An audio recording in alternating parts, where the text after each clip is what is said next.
guys, welcome to our YouTube channel EduGrade 24/7। Guys, हमारे previous video में हमने number system के कुछ टॉपिक्स पढ़े थे। Natural number, whole number, integers, operation on real numbers, decimal expansion, types of decimal expansion, rational number, irrational number. ठीक है, तो कल हमने इरेशनल नंबर के एग्जाम्पल्स में आपको बताया था कि इरेशनल नंबर के एग्जाम्पल में पाई, √2, √3 आता है।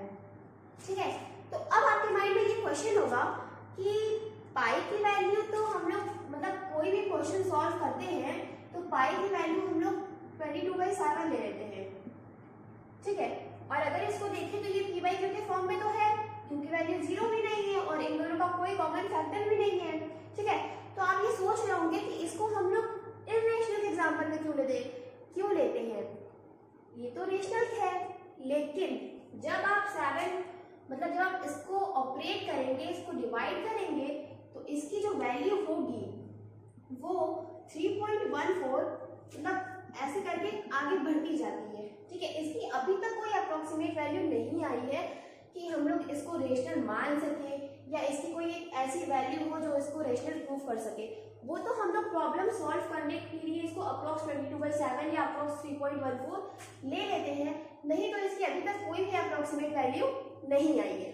ठीक है, अब अगर बात करें √2 को, तो √2 को अगर हम लोग √2 का स्क्वायर, 2 का अगर हम लोग स्क्वायर रूट निकालते हैं तो हम लोग को देखा है कि इसका 1.414 लाइक दिस ये आगे बढ़ रहा है। इसका भी कोई आएगा इसकी भी कोई एक एग्जैक्ट वैल्यू नहीं आई है। अभी तक लोग निकाल रहे हैं पर अभी तक एंड नहीं हुआ है इसका कि ये कहाँ पर एंड होगा। उसी तरह सिमिलर वे में √3 भी है। तो ये सारी चीजें मैंने खुद से कैलकुलेट करके भी देखी हुई है कि कोई एग्जैक्ट वैल्यू नहीं आ रही। मैंने भी किया है, आप भी ट्राई कीजिए, है कि नहीं। अब हमने ये सब देख लिया। कल हमने एक और इम्पोर्टेंट टॉपिक के बारे में डिस्कस किया था कि अगर हमें बिना क्वेश्चन को सॉल्व किए बताना है कि कोई भी टर्म या कोई भी क्वेश्चन वो टर्म जो है वो टर्मिनेटिंग है या नॉन टर्मिनेटिंग, कोई भी टर्म है वो टर्मिनेटिंग है या नॉन टर्मिनेटिंग, तो हमें उसके डिनोमिनेटर को देखना होता है। अगर उसके डिनोमिनेटर का फैक्टराइजेशन 2m × 5n के फॉर्म का है तो हम लोग बोलते हैं कि वो टर्मिनेटिंग होगा। ठीक है, तो इसमें जो m और n होता है ये इसमें m और n जो है वो नॉन नेगेटिव इंटीजर्स होते हैं। दैट मीन्स कि m और n की वैल्यू या तो 0 भी हो सकती है और पॉजिटिव भी होती है बट नेगेटिव नहीं होगी। ठीक है, तो इसमें अगर हमारा एग्जांपल है 3/4 हम ले रहे हैं, इसको हम लोग लिख सकते हैं 3/2 का स्क्वायर, इतना लिख दिया। अब इसमें हम लोग देखें तो इसमें 5 का तो है ही नहीं कहीं, इसका हम लोग इसको 5⁻0 भी लिख सकते हैं क्योंकि हम लोग जानते हैं कि किसी भी का भी पावर अगर 0 है तो उसकी वैल्यू 1 होती है, तो इसकी वैल्यू यहाँ पे 1 हो जाएगी।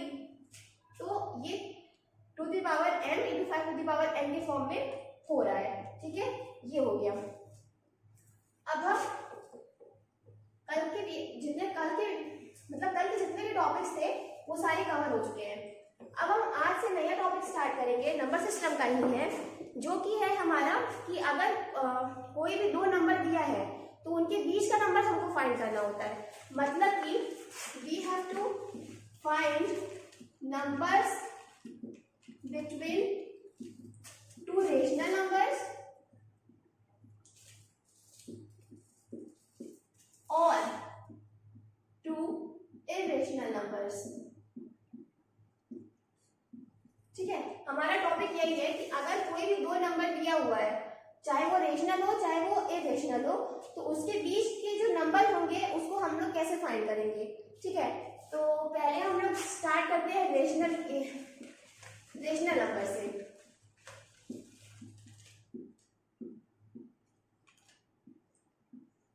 लेट अस सपोज हम एक एग्जांपल ले लेते हैं, 2 नंबर है 3 और 4, इसके बीच में हमें 6 नंबर्स फाइंड करने हैं। ठीक है, 3 और 4 के बीच में हमें 6 नंबर फाइंड करने हैं। तो ये हम लोग सॉल्व करेंगे 2 तरीकों से। ठीक है, पहला तरीका जो हमारा होगा वो ये होगा कि जैसे दो नंबर दिए हैं 3 और 4, ठीक है, तो पहले हम 3 + 4 कर देंगे और उसके बाद बाई 2, मतलब जो दोनों टर्म रहेंगे उसमें first term plus second term whole divided by 2, इसको करेंगे तो हमारे मिडिल का एक टर्म आएगा। ये आ गया 7/2, ये एक टर्म है, मतलब ये लिखाएगा 3 7/2 4, मतलब अब हमारा 3 और 4 के बीच में एक नंबर मिल चुका है। ठीक है, अब हमें इसमें 5 नंबर्स और खोजने, क्योंकि हमें टोटल 6 नंबर्स निकालने हैं। ठीक है, तो अब हम लोग करेंगे 3 + 7/2 7/2 4। सिमिलर वे में 3 + 7/2 का होल डिवाइड बाई 2 7/2, यहाँ पे 7/2 + 4/2 4। यहाँ पे हमने ऐसे क्यों लिखा, क्योंकि हमने यहाँ पे देखा है कि जो भी दो नंबर होंगे उनके बीच का टर्म निकालने के लिए हमें पहले दोनों टर्म को ऐड करना होगा और उसके बाद होल डिवाइड बाई 2 करेंगे। ठीक है, तो यहाँ पर इन दोनों के बीच का भी एक टर्म आ गया। सिमिलर वे में यहाँ पर भी हमने ये किया है कि यहाँ पर भी इन दोनों के मिड का भी एक टर्म निकाल चुके हैं। ये कोई भी टर्म हो सकता है, फिक्स नहीं कि ये कौन से नंबर का टर्म होगा। इसके बाद इतना हो गया, तो हमारा 1 2 3 4 5 टर्म्स आ चुके हैं, हमें एक टर्म्स और चाहिए। तो इसको हम लोग अगर सॉल्व करेंगे, तो ये आएगा 3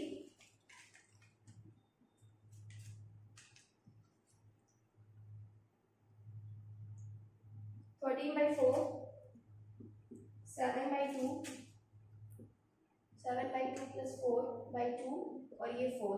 ठीक है, अब एक नंबर और निकालना है। ये जो आया है ये 3 + 7/2 होल डिवाइडेड बाई 2 का आया है।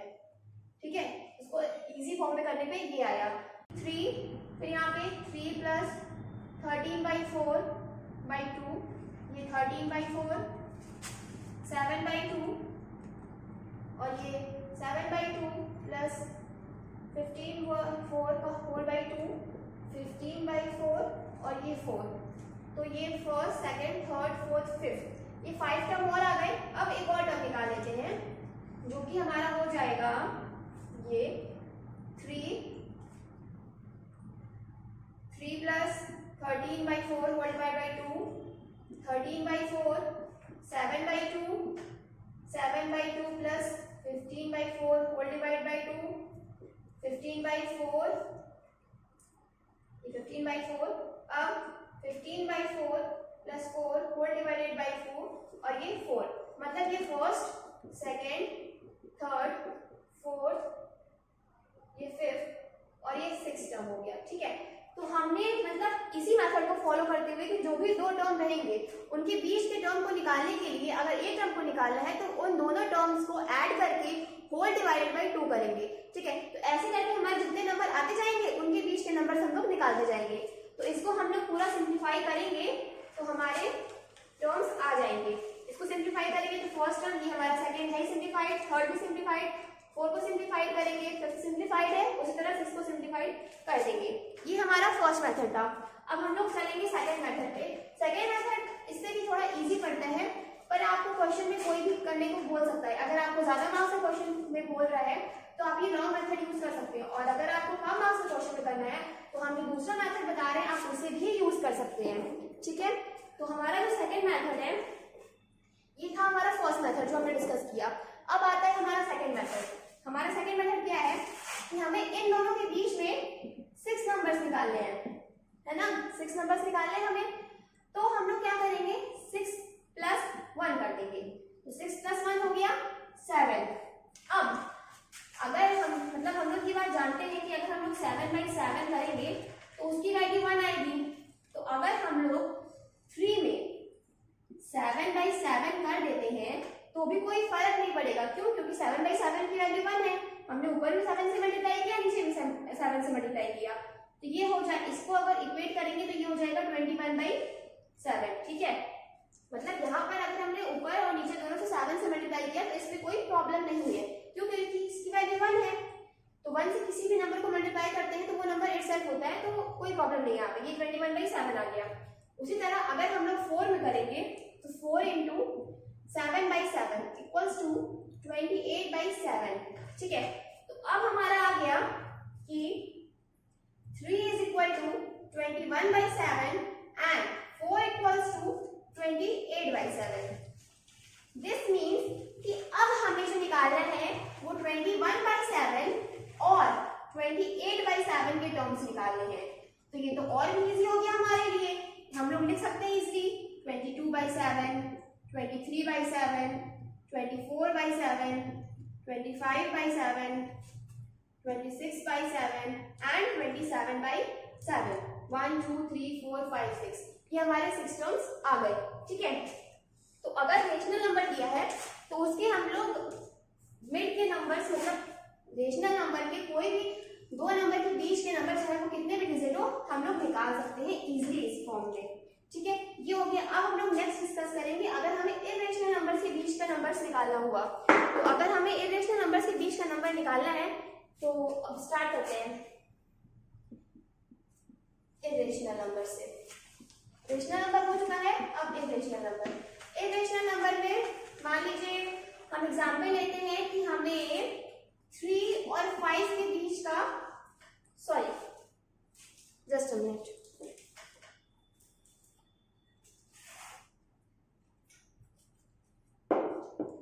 क्वेश्चन में थोड़ा चेंज है। क्वेश्चन ये है हमारा कि हमें दो नंबर्स दिए हैं 3 और 5। 3 और 5 के बीच में हमें हमें 3 इरेशनल नंबर निकालने हैं। ठीक है, तो इरेशनल नंबर हम सब जानते हैं कि जो भी numbers non terminating non recurring होते हैं उनको हम लोग इरेशनल नंबर्स बोलते हैं। ठीक है, तो इसका हम लोग सिंपली लिख सकते हैं कि फर्स्ट नंबर हो जाएगा 3.120100100001, ये आगे बढ़ता जाएगा। सेकेंड हो जाएगा हमारा 3.111010111000111000, ऐसे करके ये आगे बढ़ जाएगा। फिर थर्ड हमारा हो गया 3.1300100001000001 इन दिस वे, ये आगे बढ़ता जाएगा। तो अगर हमारा क्वेश्चन पूछ रहा है कि हमारे पास दो नंबर दिए हुए हैं, उनके बीच का हमें रेशनल नंबर या इरेशनल निकालना है, तो पहले हमने रेशनल नंबर, कोई भी दो नंबर के बीच का रेशनल नंबर निकालना बता दिया।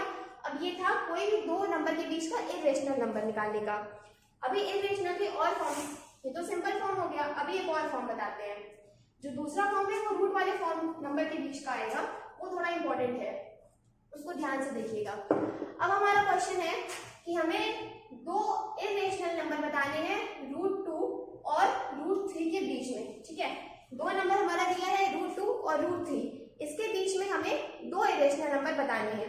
तो हम क्या करते हैं, जैसे हमने रेशनल नंबर वाले टर्म्स में किया था कि उसमें हम लोगों ने फर्स्ट टर्म और सेकेंड टर्म को ऐड किया था और होल डिवाइडेड बाय 2 कर दिया था।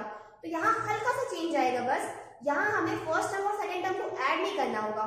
हमें क्या करना होगा, फर्स्ट टर्म और सेकेंड टर्म को इंटू करना पड़ेगा, उसके बाद होल का स्क्वायर रूट लगाएंगे। ठीक है, वहां पर क्या कर रहे थे, first term plus second term whole divide by 2, यहाँ पर first term into second term फिर होल का स्क्वायर रूट। ठीक है, तो अगर इसको सॉल्व करें तो ये आ जाएगा √2 इंटू √3 इक्वल्स √6 और इसका भी 6। तो ये सिंपल फॉर्म में हम लोग लिख सकते हैं 6 होल 1/4। 6 होल 1/4 हमारा एक आ गया। अब ये हमारा हो गया फर्स्ट नंबर। हमें कितने नंबर निकालने हैं इसके बीच में, दो इरेशनल नंबर फाइंड करने हैं, दो इरेशनल नंबर फाइंड करने थे। सेकेंड टर्म निकालने के लिए हम लोग क्या करेंगे, ये हमारा आया था कि √2 6 का पावर 1/4 और √3 ये हो गए। अब हम लोग √2 और 6 पावर 1/4 के बीच का टर्म निकालते हैं। तो उसके लिए सिंपल √2 इंटू 6 का पावर 1/4 का होल रूट और ये 6 का पावर 1/4 और √3। ठीक है, तो इसको हम लोग कर सकते हैं √2, फिर इसको हम लोग सिंपल वे में लिख सकते हैं 2 का पावर 1/4 इंटू 6 का पावर 1/8, ये हो गया एक टर्म, फिर 6 का पावर 1/4 और √3। तो √2 और √3 के बीच में भी हमने दो टर्म्स निकाल लिए हैं। ठीक है, तो अभी हमने यहाँ पर देखा कि अगर कोई भी नंबर्स दिए हों, चाहे वो रेशनल हो चाहे वो इरेशनल हो, तो उसके बीच का टर्म्स हम लोग कैसे निकालेंगे। अगर रेशनल नंबर दिए तो उनके बीच हम लोग इरेशनल नंबर भी निकाल सकते हैं और रेशनल नंबर भी निकाल सकते हैं। और अगर इरेशनल नंबर दिए हैं तो उनके बीच हम लोग भी मतलब और रेशनल नंबर दिए हैं तो उनके बीच में हम लोग रेशनल नंबर भी निकालेंगे। जैसे हमने आपको 3 और 4 के एग्जांपल से 2 मेथड का सिखाया था, ठीक है। फिर सेकंड में रेशनल के एग्जांपल से 3 और 5 लिया था और उसके बीच के 3 इरेशनल नंबर निकाल के दिखाए थे। फिर इस एग्जांपल में हमने 2 इरेशनल नंबर लिए और उसके बीच के इरेशनल के एग्जांपल के बारे में मतलब कैसे निकालेंगे उसके बारे में बताया। अब इरेशनल का एक और टर्म देखते हैं। जैसे हम लोग को बोला जाए कि अगर आपको बोला जाए कि आपको 0.12 और 0.13 के बीच में 2 इरेशनल नंबर बताने हैं। क्या चीज बोला जाए कि आपको 0.12 और 0.13 के बीच में 2 इरेशनल नंबर आपको बताने हैं, ठीक है। तो ये तो सिंपल है। जैसे हमने 3 और 5 के बीच में निकाला था कि कुछ भी मतलब लिख दिया था, बस वो नॉन टर्मिनेटिंग नॉन डिक्रीजिंग होना चाहिए। उसी तरह सिंपल में फर्स्ट यहाँ पे बन जाएगा हमारा 0.12 10 110 1110 1110 इस वे में, ठीक है। फिर सेकेंड हमारा हो जाएगा 0.1220 220 2220 इस वे में ये आगे बढ़ जाएगा, ठीक है। तो मतलब अगर हमें किसी के बीच में मतलब किसी भी 2 रेशनल नंबर्स के बीच में अगर इरेशनल निकालना वो थोड़ा इजी हो जाता है, ठीक है। तो अभी हमने ये टॉपिक कंप्लीट कर लिया है। हमने सीख लिया है कि अगर कोई भी 2 नंबर दिए हैं, चाहे वो दोनों रेशनल हो चाहे वो दोनों इरेशनल हो, तो उनके बीच का रेशनल और इरेशनल टर्म कैसे निकालते हैं, ठीक है। रेशनल नंबर के बीच में हम लोग रेशनल नंबर भी निकाल सकते हैं और इरेशनल भी निकाल सकते हैं और इरेशनल के बीच में भी इरेशनल निकाल सकते हैं, ठीक है। अब हमारा आता है नेक्स्ट टॉपिक। नेक्स्ट टॉपिक क्या है हमारा कि हमें जैसे हम नंबर सिस्टम पढ़ रहे हैं, ठीक है। अब नंबर सिस्टम की बात चल रही है तो उसमें नंबर लाइन पे डिपिक्ट तो किया ही जाएगा, ठीक है। तो हमारा नेक्स्ट टॉपिक यही है कि representation of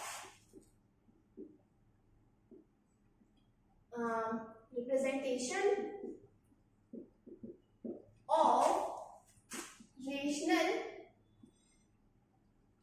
and irrational number on the number line, ठीक है। हमारा नेक्स्ट टॉपिक ये है, ध्यान से देखिएगा आप सभी। अच्छा, तो जैसे हम लोग रिप्रेजेंट करने की यहाँ पर बात कर रहे हैं, तो रिप्रेजेंट करने के लिए जैसे हम लोग नॉर्मली अगर नंबर सिस्टम स्टार्टिंग से पढ़ रहे हैं तो हम लोग नंबर लाइन पे 1 2 1.1 1.2 ये सब कैसे दिखाते हैं सीखे थे, ठीक है। अब हम बात करते हैं कि अगर हमें एग्जाम्पल लेते हैं कि अगर हमें 3.765 को नंबर लाइन पे दिखाना है तो हम कैसे दिखाएंगे, ठीक है। तो ध्यान से देखिएगा कैसे दिखाएंगे। First we will draw a number line in which this is 0 1 2 3 and 4 like this, -1 -2 -3 and we will move forward, okay। अब हमें क्या चाहिए 3.765, तो 3 पॉइंट है मतलब ये 3 और 4 के बीच में ही लाई करेगा, है कि नहीं, करेगा ना। तो अब इसको थोड़ा एक्सपेंड करते हैं, इसको एक्सपेंड करेंगे यहाँ पर। तो ये हमारा जो आएगा वो आएगा यहाँ पर हमारा हो जाएगा 3.1 3.2 3.3 3.4 3.5 3.6 3.7 3.8 मतलब ये सिमिलर वे में 4 तक चला जाएगा, ठीक है। ये हो गया। अब हमारा ये आ गया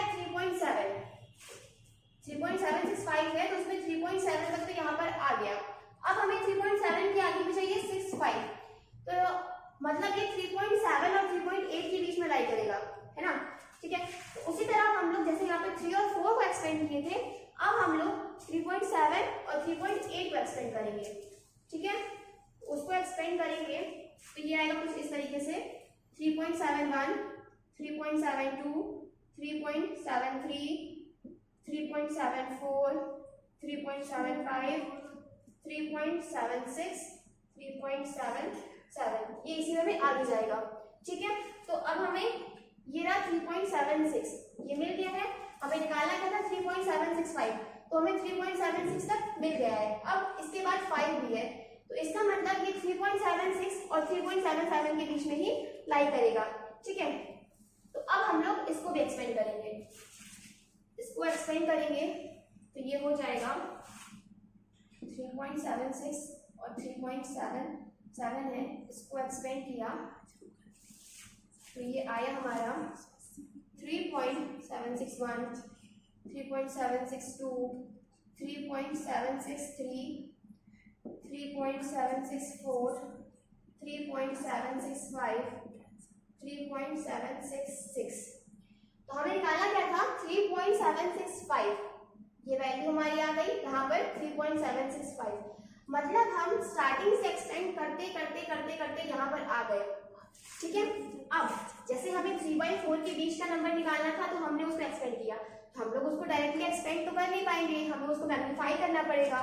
तो जैसे जैसे जैसे हमने 3 और 4 को मैग्नीफाई किया तो वो 3.1 से 4 के बीच में गया। ठीक है, उसके बाद हमें चाहिए था 3.7 मिल गया, फिर अब हमें चाहिए था 3.76, तो 3.76 के लिए हमने 3.7 और 3.8 का एक्सपेंड किया।